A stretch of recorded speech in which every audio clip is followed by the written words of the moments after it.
Hello class 10 student, like in my previous video I have already explained to you the concept of area of triangle and centroid. So now I am going to do the exercise 7.3 which is completely based on area of triangle. तो चलिए question शुरू करते हैं। तो हमारे पास पहला question है find the area of a triangle. तो इसका मैंने फर्स्ट पार्ट लिया, सेकंड पार्ट आप खुद करिएगा, बिल्कुल सिंपल है। इसमें देखा 2, 3, -1, 0, 2, -4 and we have to find the area of triangle. तो सिंपली आप एक ट्राइंगल का पिक्चर बना लीजिए फटाफट से, ऐसे करके A, B एंड C। आपने वैल्यू रखा में कितना देखा 2, 3, दूसरा वैल्यू में कितना देखा -1, 0 एंड थर्ड देखा 2, -4। So here it will be x1, y1 और this will be x2, y2 and this will be x3, y3। Alright, अब आप इसको चाहे तो लिख सकते हैं, वैसे ऐसे ही याद हो जाएगा। अब हमें मालूम है कि भाई एरिया ऑफ ट्राइंगल का जो हमारे पास फॉर्मूला है वो हमारा बिल्कुल सिंपल सा फॉर्मूला है। हाफ हमें लिखना होता है, x1 है और यहाँ पे क्या आता है हमारे पास y2 - y3 प्लस x2 के बाद यहाँ पे क्या आता है y3 - y1 and plus x3 लिखते हैं और यहाँ पे क्या आता है y1 - y2। तो हमारे पास फॉर्मूला है। अब हमें सिंपल सी वैल्यूज पुट करनी है इस पर। तो देखिए हाफ मैंने यहाँ पे लिखा x1 की वैल्यू मेरे पास कितनी है 2, फिर क्या लिखा y2 की वैल्यू मेरे पास कितनी है 0 माइनस y3 मेरे पास कितना माइनस का 4 है, तो यहाँ पे कितना आ जाएगा प्लस का 4 आ जाएगा, प्लस x2 मेरे पास कितना है माइनस का 1 है, ब्रैकेट में मैंने देखा y3 हमारे पास कितना है माइनस का 4 है, फिर y1 हमारे पास कितना है 3 है। ऑलराइट, x3 का वैल्यू कितना है हमारे पास 2, y1 का वैल्यू कितना है हमारे पास 3 और y2 का वैल्यू कितना है 0। बस आपको सिंपली हमें सॉल्व कर देना है। तो देखिए हाफ हो गया, आपको 2 × 4 करने कितना आएगा 8, ये आएगा 4 - 3 - का 7 होगा और माइनस प्लस का 7 होगा मल्टीप्लाई करने के बाद, और प्लस हमारे पास कितना आ गया 3 × 2 क्या होता है 6। सो ये आ गया आपके पास हाफ। अब आप इनको ऐड कर लीजिए। आपको मालूम है कि अगर हम इनको ऐड करते हैं तो 8 + 7 कितना होता है हमारे पास होता है 15 और 15 + 6 21 कितना होता है 21।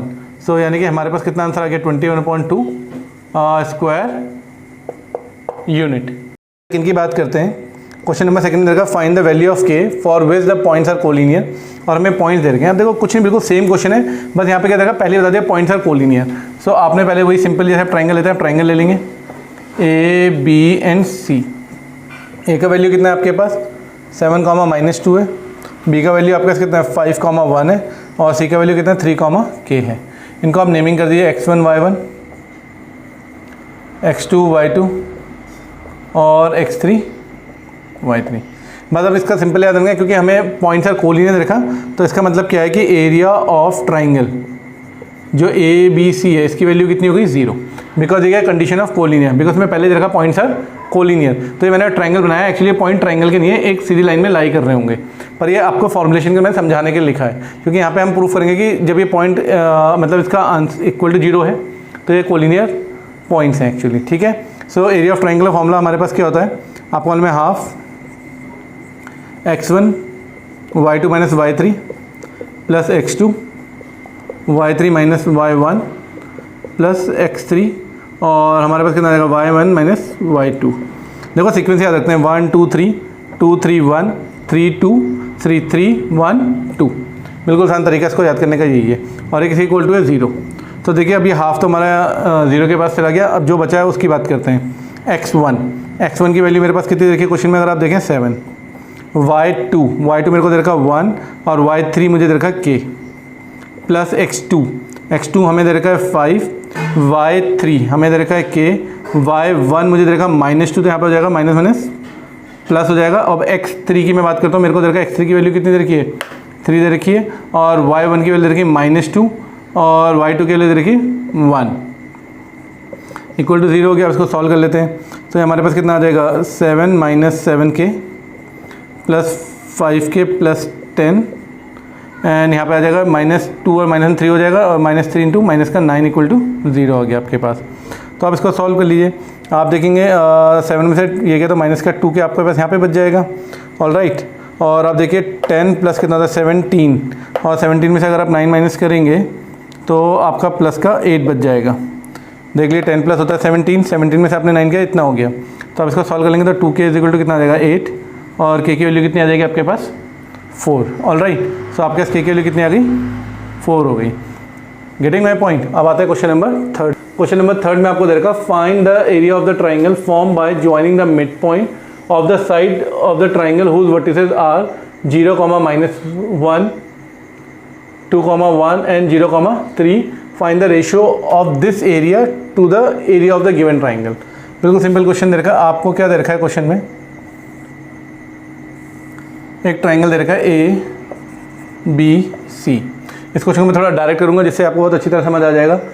Find the area of triangle form by joining the mid point of the side. आपको देखो साइड से दे रखी है, एक हमें दे रखी है 0, -1।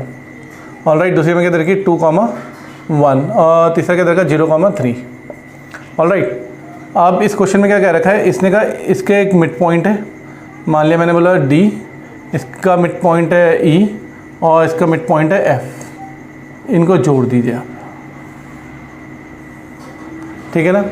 तो इसमें बोला मिड पॉइंट, इसलिए find the area of triangle form bye joining the mid point of the side. आपने मिड पॉइंट जोड़ दिया।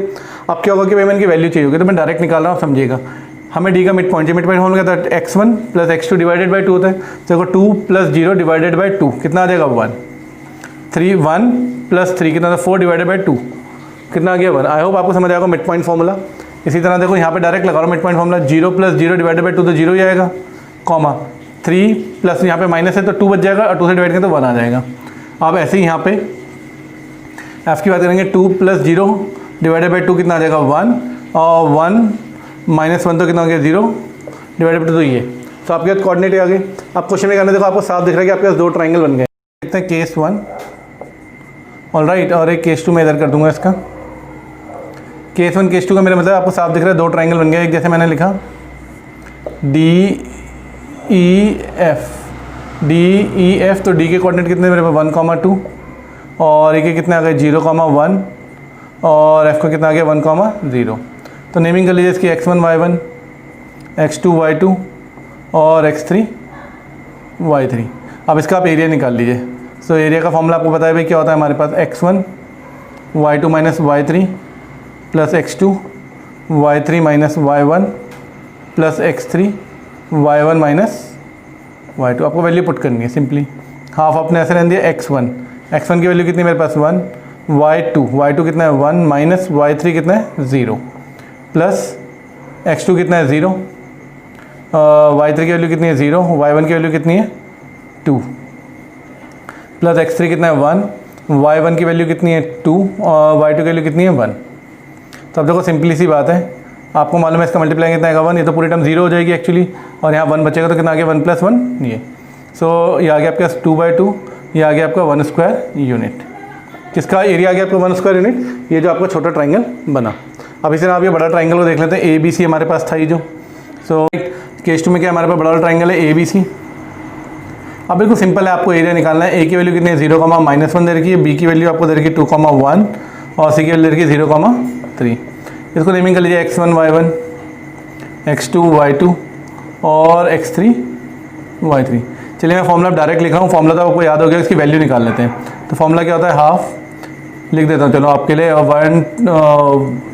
x1 के साथ क्या होता है? y2 - y3, फिर x2 करते तो क्या होता है हमारे पास? y3 - y1, और जब हम x3 करते हैं यहाँ पे क्या आता है हमारे पास? y1 - y2। अब हमें इसकी वैल्यूज पुट करनी है सिंपली।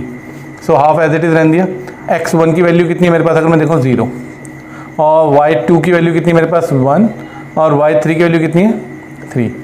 फिर अगर मैं देखूँ x2 मेरे पास कितना है? यहाँ पे 2 है, और y3 हमारे पास कितना है?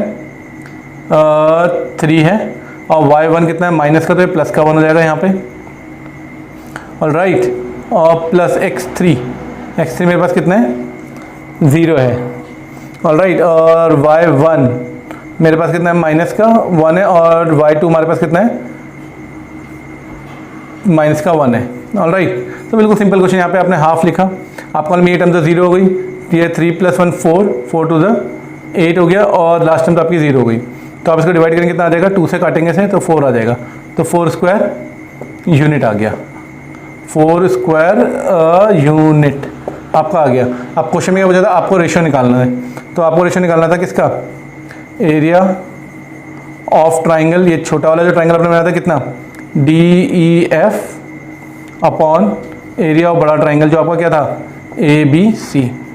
तो आपको मालूम है रेशियो क्या है, ये वाला एरिया कितना आया था 1 और ये कितना है 4।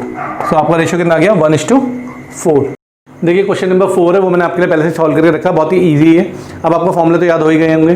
तो अब देखिए जैसे हमें कोऑर्डिनेटर के पॉइंट दे रखे थे, ए के पॉइंट कोऑर्डिनेट दे रखे हैं, बी के कोऑर्डिनेट, सी के कोऑर्डिनेट, डी के कोऑर्डिनेट। आपने क्या करा, इसकी डायगोनल जोड़ दी, तो आप देख रहे हैं कि जो कोऑर्डिनेटर है वो एक्चुअली 2 ट्राइंगल में डिवाइड हो गया।